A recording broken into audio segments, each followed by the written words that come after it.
యాదాద్రి భువనగిరి జిల్లా చౌటుప్పల్ మండలం దామర వద్ద ఘోర రోడ్డు ప్రమాదం జరిగింది. నిన్న సాయంత్రం కారు బైకు ఢీకొన్న ఘటనలో ముగ్గురికి తీవ్ర గాయాలయ్యాయి.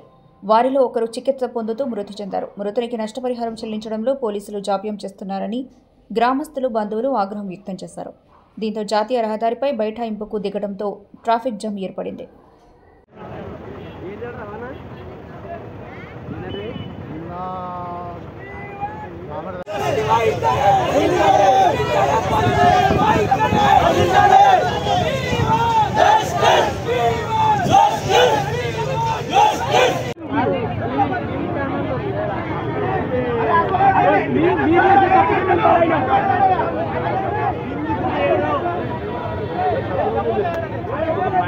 We want justice!